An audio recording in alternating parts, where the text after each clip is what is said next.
Dad? Want me to ride with you? You want to suck my dick?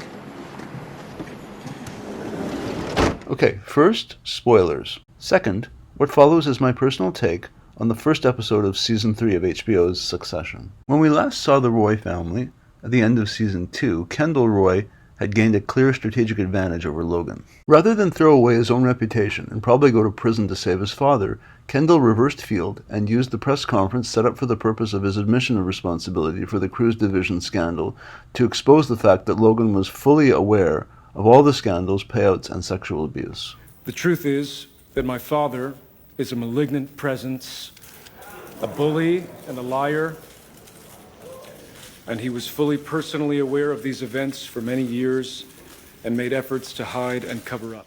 Now, in this first episode of Season 3, the question is whether Kendall can coordinate an attack that will wrestle control of the company from Logan. As always, Kendall has not lost his affinity for cool slogans. So shall I talk or will you? Well, we want to hear your thoughts, of course, but you want to start off just hearing our 5 points? Sure, you go. Okay. But I think the headline needs to be, fuck the weather, we're changing the cultural climate. Which sounds terrific, but means nothing. It's all sizzle, no steak. Hey! Barry fucking Schneider in the house! The more he tries hard to seem cool, the more uncool he appears. But his basic character remains easily distracted by the accoutrements of power. Logan, in contrast, is more strategic and immediately begins trying to find the best method by which to resist and counter Kendall's attempts to oust him as CEO.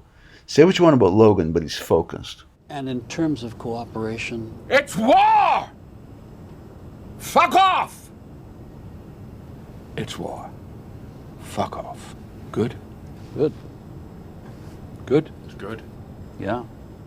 Just before this, Kendall asks his ex-wife, Rava, what she thinks of his chances against Logan. Can I do this? Can I win?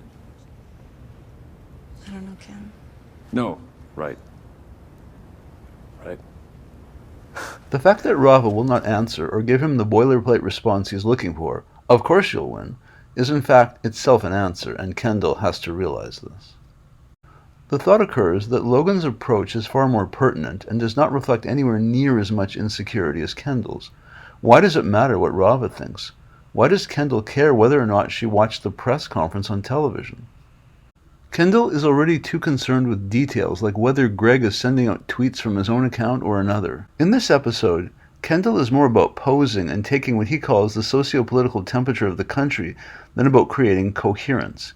He wants to know how people see him, as a dynamic leader with modern ideas, or a disloyal, spoiled son of a legendary American media mogul. He dreams of dominating the Twitterverse.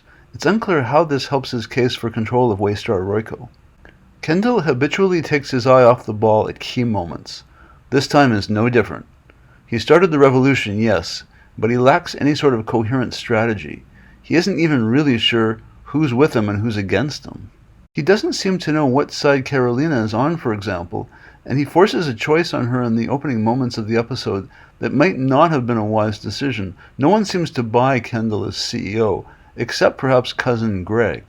Okay. Out. Ken! Now, everything you've heard today is privilege. You repeat anything, and I'll sue you out your fucking ass.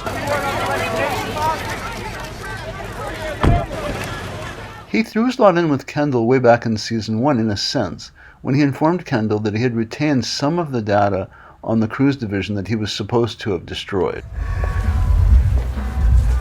Greg the motherfucking egg. Look at you. Some guys smoke weed around the back, I think. Might know.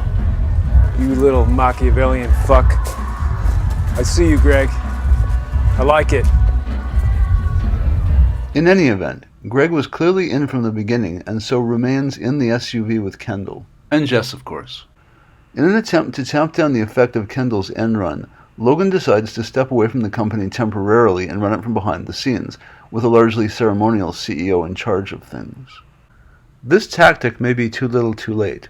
He eventually selects Jerry for this role, but it is unclear if this changes anything for him. If Logan is not able to prevail against Kendall, it will be because this time he may be out of moves, and pure ruthlessness may not be enough. Having said this, Kendall Roy remains a rather poor decision-maker. There always seems to be something a bit off in his approach, and he cannot always count on those he selects to be with him. Carolina is but one example.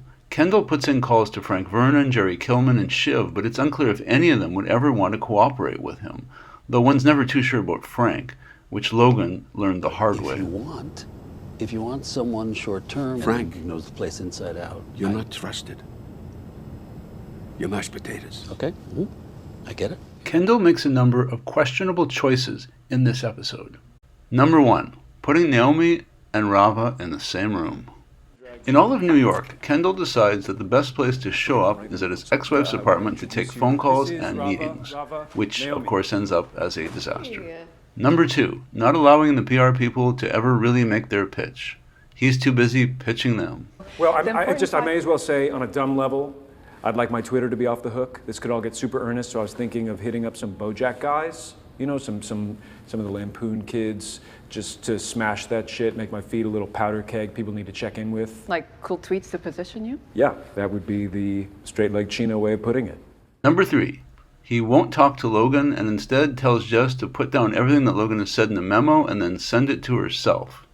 Number 4, thinking he can simply do everything on the fly and not ever have a true strategy. Number 5, believing that he somehow might be able to dodge the blowback from the cruise scandal which started under Lester McClintock. As Kendall's new attorney implies, it may be difficult to take out Logan without at the same time implicating himself in the cruise's scandal. Despite everything herein discussed, it is still largely advantaged Kendall in this episode, and although he may not self-destruct in the exact manner that Roman predicts, he has more than enough time remaining this season to squander any of his advantages. Thanks for watching my take on the first episode of Season 3. Don't forget to like, comment, and subscribe if you're so inclined. This is, not a nice thing to say about your son, but maybe you chop him into a million pieces and toss him in the Hudson. You destroy Kendall, it falls apart.